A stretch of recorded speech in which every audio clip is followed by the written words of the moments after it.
എന്തായാലും ഫിറോസ് ഇപ്പോൾ നിൽക്കുന്ന ഒരു ചെറിയ വേദനയോട് കൂടി തന്നെയാണ് എൻ്റെ അടുത്ത് വരുന്നത്. എനിക്കൊന്ന് ഫിറോസ് 2 ഇന്റർവ്യൂ ഒക്കെ കഴിഞ്ഞു. അതെ അതെ പിന്നീട് നമ്മളുമായിട്ടൊന്ന് ഇരിക്കാമെന്ന് തോന്നുന്നു. അതെ ഫിറോസിന് വേറെയും പല കാര്യങ്ങൾ. എനിക്ക് ഫിറോസിന്റെ അടുത്ത് ഫിറോസിന്റെ ഇപ്പോഴത്തെ യാത്രയാണ്. സിനിമകളുണ്ട്. എനിക്ക് തോന്നുന്നു ഫിറോസ് റാമ്പ് ചെയ്യാനൊക്കെ ഫാഷൻ ഷോയ്ക്കൊക്കെ പോകുന്നത് ഞാൻ അറിഞ്ഞിരുന്നു. സംസാരിച്ചൊരു വിഷയമാണ്. ഫാഷൻ ഷോയ്ക്കൊക്കെ പോകുന്നു. ആക്ച്വലി ഞാൻ ഇപ്പൊ ഈ എറണാകുളത്ത് വന്നതിന് ശേഷമാണ് ആക്ച്വലി ഫാഷൻ എനിക്ക് പണ്ടേ ഇഷ്ടമുള്ളൊരു ഫീൽഡാണ്. പക്ഷേ ഞാൻ നമ്മുടെ കൊല്ലത്താണല്ലോ എൻ്റെ നാട്. അപ്പം അവിടെ നിന്നുകൊണ്ട് ഈ ഫാഷൻ രംഗത്തേക്ക് വരിക എന്ന് പെട്ടെന്ന് വിളിക്കുകയും അങ്ങനെയുള്ള സംഭവങ്ങളൊക്കെ കുറവാണ്. ഞാനിപ്പോൾ എറണാകുളത്ത് വന്നതിന് ശേഷം എനിക്ക് ഫാഷൻ രംഗത്തേക്ക് കുറച്ച് അവസരങ്ങൾ മീൻസ് ഗസ്റ്റായിട്ടും ഷോ സ്റ്റോപ്പറായിട്ടും ഒക്കെ അവസരങ്ങൾ കിട്ടുന്നുണ്ട്. അത്യാവശ്യം അതിനകത്ത് പേയ്മെൻറ്റ് സാധാരണ ചിലർ പേയ്മെൻറ്റ് മേടിക്കാതെയാണ് ഇതിനൊക്കെ പോകുന്നത്. ഫാഷൻ ഒരു ഫീൽഡല്ല, അതൊരു കളർഫുള്ളായിട്ട് പോകുന്നുണ്ട്. ഇപ്പം എന്നെ സംബന്ധിച്ച് അത് പറ്റില്ല.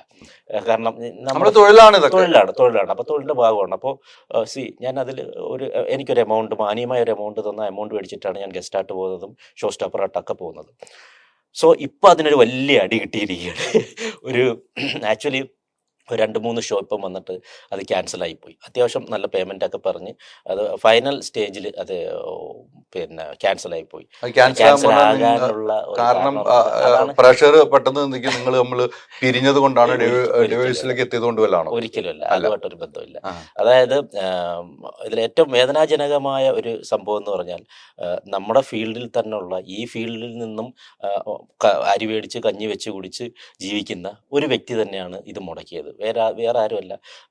പേര് പറയുന്നതിന് എനിക്ക് ഓപ്പണായിട്ട് പറയാം. കാരണം ഞാൻ ആ വ്യക്തിയെ അത്രമേൽ സ്നേഹിച്ചിരുന്ന ഒരാളാണ്. അദ്ദേഹം പല കാരണങ്ങളായാൽ നമ്മുടെ ഈ വിഷയത്തിൽ, അതായത് ഞങ്ങളെ ഡിവോഴ്സിൻ്റെ ഇതിലേക്ക് വന്നു പെട്ടുപോയതാണ്. അദ്ദേഹം ഒരു കുറ്റക്കാരനാണെന്ന് ഞാൻ ഒരിക്കലും ഒരു വേദിയിലും പറഞ്ഞിട്ടില്ല, സജനയും പറഞ്ഞിട്ടില്ല. എങ്ങനെയോ ആരോ ഒരു അവതാരകൻ ജസ്റ്റ് അദ്ദേഹത്തിൻ്റെ പേര് ഇതിലേക്ക് ഇട്ടു, അതുകൊണ്ട് തന്നെ ഇതിലേക്ക് വന്ന് പെട്ടുപോയ ഒരാളാണ്. ആക്ച്വലി അദ്ദേഹം ഞങ്ങളുടെ ഡിവോഴ്സുമായിട്ട് യാതൊരു ബന്ധമില്ലാത്ത, ആദ്യം തന്നെ അത് പറയട്ടെ. സോ അദ്ദേഹത്തിൻ്റെ ചില തെറ്റിദ്ധാരണകൾ മൂലം, തെറ്റിദ്ധാരണയെന്ന് എനിക്ക് പറയാൻ പറ്റും, തെറ്റിദ്ധാരണകൾ മൂലം എനിക്ക് വന്ന വർക്കുകൾ ക്യാൻസൽ ചെയ്തു എന്നുള്ളത്. വേറെ ആരുള്ള ഷിയാസ് കരീമാണ്. അപ്പം അദ്ദേഹം വർഷങ്ങളായിട്ട് ഫാഷൻ ഫീൽഡിലുള്ള അദ്ദേഹം ഈ ഫാഷൻ ഫീൽഡിൽ നിന്നാണ് തുടക്കം കുറിക്കുന്നത് തന്നെ. അപ്പം എന്നെ സംബന്ധിച്ച് അങ്ങനെയല്ല. ഞാൻ അവതാരകനായിട്ട് തുടക്കം കുറിച്ച ആളാണ്. നമ്മൾ ഫീൽഡേ വേറെയാണ്. പക്ഷേ ഒരു കലാകാരൻ എന്ന് പറഞ്ഞാൽ നമ്മൾ ഒരുപാട് കാര്യങ്ങൾ ചെയ്യും. ഒരുപാട് കാര്യങ്ങൾ ചെയ്താലേ നമുക്ക് മുന്നോട്ട് പോകാൻ പറ്റും. കലയുമായി ബന്ധപ്പെട്ട് നിന്ന ഒരുപാട്, കാരണം ഞാൻ അവതാരകനായിട്ട് നിൽക്കുന്നുണ്ട്, പിന്നെ ആക്ടറായിട്ടുണ്ട്, അത്യാവശ്യം എഴുതുന്നുണ്ട്, കലയുമായി കോർഡിനേഷനുണ്ട്, ഫാഷനിൽ പിന്നെ ഗസ്റ്റായിട്ട്, ഇങ്ങനെയുള്ള പല മേഖലകൾ ടച്ച് ചെയ്ത് പോകുമ്പോഴാണ് നമുക്ക് മുന്നോട്ട് ജീവിതം പോകുള്ളൂ. അപ്പം ഇപ്പോൾ റീസെൻ്റായിട്ട് വന്ന ഈ ഒരു 2-3 ഫാഷൻ ഷോ, അതിലൊരു 2 ഫാഷൻ ഷോയ്ക്ക് ഗസ്റ്റായിട്ട് എന്നെ വിളിച്ചിട്ട് അതിൻ്റെ അഡ്വാൻസ് വരെ തന്നതാണ്. അപ്പോൾ അവരെൻ്റെ അടുത്ത് വിളിച്ചപ്പോൾ ചോദിച്ചു, ഷിയാസ് കരീം ആ ഷോയ്ക്ക് വരുന്നുണ്ട്. ഓൾറെഡി ഷിയാസ് കരീമിൻ്റെ പേര് നേരത്തെ അവർ, കാരണം സ്ഥിരം ഫാഷൻ ഷോകളിലെ ഒരു സ്ഥിര സാന്നിധ്യമാണ് അദ്ദേഹം. അപ്പോൾ അദ്ദേഹത്തിന് ഗസ്റ്റായിട്ട് അവിടെ വിളിച്ചിട്ടുണ്ട്. അപ്പോൾ എൻ്റെ അടുത്ത് പോസ്റ്റർ ഇറങ്ങി. അപ്പോൾ പോസ്റ്റർ ഇറങ്ങി ഒരു 3-4 ദിവസം കഴിഞ്ഞിട്ടാണ് അവർ എന്നെ സെലക്ട് ചെയ്യുന്ന ഒരു സ്പോൺസർ വന്നപ്പോഴത്തേക്ക്. അപ്പോൾ അവർ പറഞ്ഞു, ഫിറോസിന് ഇതിലേക്ക് വരാൻ താല്പര്യമുണ്ടോ? ഇങ്ങനെ ഷിയാസ് ഉണ്ട്. ഞാൻ പറഞ്ഞു, ഷിയാസ് ഉള്ളതിനെന്ത്? മാധ്യമങ്ങൾ അങ്ങനെ പലതും പറഞ്ഞു നോക്കി. എനിക്ക് അദ്ദേഹവുമായിട്ട് ഒരു വിരോധമില്ല. ഇനി വിരോധമുണ്ടെങ്കിൽ പോലും ഞാൻ എൻ്റെ തൊഴിലാണത്. ഒരു വേദിയിൽ വരുന്നതിന് എന്തിന് നമ്മൾ എന്തിനാണ് പേടിച്ചോടുന്നത്? ഈ അതായത് ഭീരുക്കളാണ് എപ്പോഴും ഒരാളുണ്ടെന്ന് പറഞ്ഞിട്ട് പേടിച്ചോടുന്നത്. എനിക്ക് അതിൻ്റെ ആവശ്യമില്ല. ഞാൻ പേടിക്കുന്ന സൃഷ്ടാവിനെ മാത്രമേ ഉള്ളൂ. പിന്നെ സ്നേഹം കൊണ്ട് എന്നെ സ്നേഹിക്കുന്നവരെ പേടിക്കും, അത്രയേ ഉള്ളൂ. അല്ലാതെ ഞാൻ ആരെ ലോകത്ത് പേടിക്കാത്ത ആളാണ്. കാരണം ഞാൻ ഒരു തെറ്റും ചെയ്യാത്ത ഒരാളാണ്. അപ്പം ഞാൻ അങ്ങനെ പറഞ്ഞിട്ട് ഫോട്ടോ അയച്ചു കൊടുത്ത് അവർ അഡ്വാൻസ് ഇട്ട് വന്നു. അത് കഴിഞ്ഞപ്പോഴത്തേക്ക് ഈ വ്യക്തി ഇത് അറിഞ്ഞിട്ട്, ഷിയാസ് കരീം എന്ന് അറിഞ്ഞിട്ട് അവരെടുത്ത് വിളിച്ച് പറയുന്നു, ഫിറോസ് ഉണ്ട്, എനിക്ക് വരാൻ പറ്റില്ല. അങ്ങനെയാണെങ്കിൽ നിങ്ങൾ എന്നെ അങ്ങ് മാറ്റിക്കോ. കാരണം അങ്ങനെ പിന്നെ മാറ്റില്ല. കാരണം ഓൾറെഡി ഫോട്ടോ വന്നു, അത് അദ്ദേഹത്തിന് വ്യക്തമായിട്ട് അറിയാം. അത് മാത്രമല്ല, ഞങ്ങൾ രണ്ടുപേരും വന്നു കഴിഞ്ഞാൽ വളരെ ബാലിഷ്യമായുള്ള ഡയലോഗുകൾ എനിക്ക് തോന്നി. ഞങ്ങൾ രണ്ടുപേരും വന്നു കഴിഞ്ഞാൽ ക്യാമറക്കാരെല്ലാം ഞങ്ങളെ സൂം ചെയ്യും, പിന്നെ അത് വലിയൊരു ചർച്ചാ വിഷയമാവും.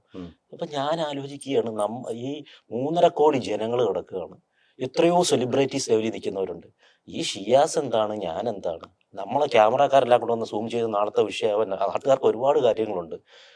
നമ്മളങ്ങ് ഒന്നുമല്ല, മനസ്സിലായോ? നമ്മൾ ഒരു 10 പേരിലോ 2 പേര് അറിയാവുന്ന ആൾക്കാർ എത്രയേ ഉള്ളൂ എന്ന് പറഞ്ഞിട്ട് നമ്മൾ ഇങ്ങനെ ക്യാമറക്കാരും ഒന്ന് സൂം ചെയ്ത് എന്ത് ബാലിഷ്യമായ കാര്യങ്ങളാണ് അദ്ദേഹം പറഞ്ഞത്.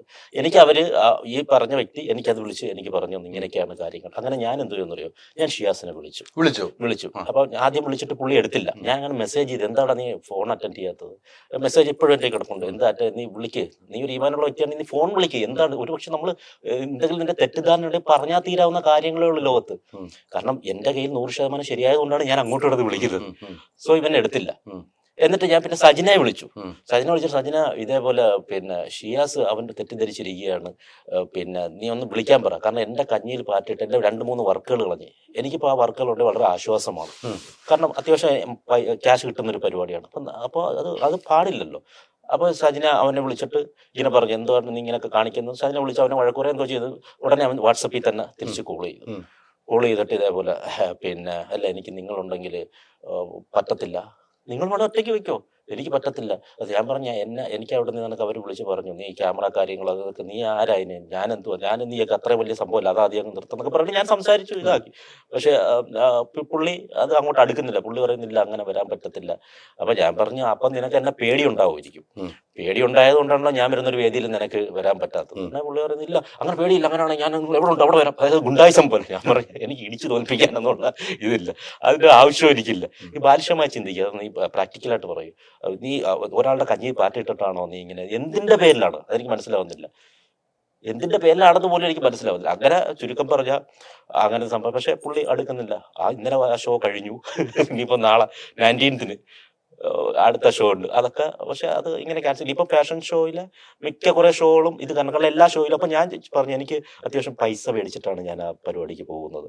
അപ്പൊ പുള്ളി പറഞ്ഞില്ല, ഞാൻ 1 രൂപ പോലും മേടിക്കാതാണ് ഞാൻ ഇങ്ങനെ ഗസ്റ്റായിട്ട് പോകുന്നത്. ഞാൻ 1 രൂപ മേടിക്കില്ല, ഫ്രീ ആയിട്ടാ പോകുന്നത്. ഞാൻ പറയാം, അത് നിങ്ങൾക്ക് പൈസ കൊണ്ടാണ് നിങ്ങൾ ഫ്രീ ആയിട്ട് പോകുന്നത്, അല്ലെങ്കിൽ നിങ്ങൾ എൻജോയ് ചെയ്യാനായിരിക്കും ഫാഷൻ. ഇത് എന്നെ സംബന്ധിച്ച് അതൊരു തൊഴിലാണ് ഇതെല്ലാം. എനിക്ക് ഫ്രീ ആയിട്ട് പോകാനോ അങ്ങനെയുള്ള ഒരു ഇത് എനിക്കില്ല. മനസ്സിലായി എന്നൊക്കെ പറഞ്ഞ് ഇങ്ങനെയുള്ള കുറച്ച് സംഭാഷണങ്ങളൊക്കെ ആയി. പിന്നെ ഞാൻ പറയാം, എന്താണെന്ന് പറഞ്ഞാൽ നീ ബുദ്ധി വിളിച്ചു, പക്ഷെ നീ ചെയ്യുന്നത് ഒരിക്കലും മാന്യതയല്ല, അത് നിനക്ക് എപ്പോഴെങ്കിലും ഇതിന്റെ ഒരു തിരിച്ചടി സൃഷ്ടാവ് നിനക്ക് തന്നിരിക്കും. ഇത്ര ഞാൻ പറഞ്ഞോളൂ. ഇതാണ് അതിന്റെ സംഭവിച്ചത്. ഇത് അല്ല, അങ്ങനെ ഈ ഷിയാസ് കരീമുമായിട്ട് എന്തെങ്കിലും ഇഷ്യൂസ് ഉണ്ടോ നിങ്ങളുടെ ജീവിതത്തിൽ? ഒരിക്കലും ഒരു ഇഷ്യൂ ഇല്ല എന്നുള്ളതാണ്. ഈ ഷിയാസ് കരീമും ഞാനുമായിട്ട് ഒരു ഇഷ്യൂമില്ല. ഇതിനകത്ത് എനിക്ക് തോന്നുന്നത്, നമുക്ക് ആ പേര് പറയാൻ പറ്റില്ല, അദ്ദേഹത്തിന്റെ ഒരു പഴയ ഒരു ex girl friend what ever may be, നമുക്ക് ആ വ്യക്തിയുടെ പേര് പറയുക, നമ്മൾ അവരെയൊന്നും ഇതിൽ വലിച്ചഴിക്കുകയല്ല. ഞാനുമായിട്ട് ഒരു ഫോട്ടോ നമ്മളിപ്പോ ഇൻസ്റ്റാഗ്രാമിൽ ഫോട്ടോ ഷെയർ ചെയ്തിരുന്നു. ഇപ്പൊ നമ്മൾ ഇപ്പോ കണ്ടാലും ഒരു പക്ഷേ നമ്മൾ ഫോട്ടോ എടുക്കും, നമ്മൾ എടുത്തിട്ടുണ്ട് വീഡിയോ, ഇതൊക്കെ നമ്മൾ ഇൻസ്റ്റയിൽ ഷെയർ ചെയ്യും. അത് നമ്മളെപ്പോഴും നമുക്കൊരു കള്ളത്തരം ഉണ്ടെങ്കിൽ അവരെ നമ്മൾ ഹൈഡ് ചെയ്ത് വെക്കത്തേ ഉള്ളൂ. നമ്മൾ പബ്ലിക്കായിട്ടൊരു കാര്യം ചെയ്യുമ്പോൾ, അത് പബ്ലിക്കിന്റെ മുന്നിൽ വെച്ചൊരു കാര്യം ചെയ്യുമ്പോൾ അതിൽ കള്ളത്തരങ്ങൾ ഉണ്ടാവില്ല. അതൊരു കോമൺ സെൻസ് ആണ്, നമ്മൾ മനസ്സിലാക്കേണ്ട ഒരു കാര്യമാണ്. അപ്പൊ ഞാൻ പലരുടെയും കൂട്ടത്തിൽ വീഡിയോ ചെയ്യും. എന്റെ ഇൻസ്റ്റയായിട്ട് നോക്കിയാൽ മതി, ഫോട്ടോ ഇടാറുണ്ട്. അപ്പൊ അങ്ങനെ ഈ കുട്ടിയായിട്ട്, ഈ പറയപ്പെടുന്ന കുട്ടിയായിട്ട് ഫോട്ടോ ഇട്ടിരുന്നു, വീഡിയോ ഇട്ടിരുന്നു. ആ സംഭവം അപ്പൊ പുള്ളി തെറ്റിദ്ധരിച്ചിട്ടുണ്ടാകാം. ഞാൻ പിന്നീട് അറിഞ്ഞ അങ്ങനെ തെറ്റിദ്ധരിച്ചിട്ടുണ്ടായി. അപ്പൊ അതിൽപ്പെട്ട ഒരു സംഭവം പുള്ളിയുടെ മനസ്സിൽ ഒരു ഡാർക്ക് അടിച്ച് കിടപ്പുണ്ട്. അപ്പൊ ഇതൊക്കെ പറഞ്ഞാലല്ലേ നമ്മൾ ഇപ്പൊ എന്റെ അടുത്ത് ചോദിക്കണ്ടേ അങ്ങനെ എന്തെങ്കിലും ഉണ്ടെങ്കിൽ. ഇപ്പം ഹൈദർജി അടുത്ത് എന്തെങ്കിലും ഒരു എന്നെ കുറിച്ച് ഇപ്പൊ എന്തെങ്കിലും ഒരു ഇതുണ്ടെങ്കിൽ ഞാൻ വിളിച്ചു ചോദിക്കും, അത് മാന്യത. അല്ലാതെ മറ്റവരങ്ങനെ പറഞ്ഞു, ഇവരിങ്ങനെ പറഞ്ഞു, അതൊന്നും ഒരു ആണത്വത്തിൽ പെടുന്ന സാധനമല്ല.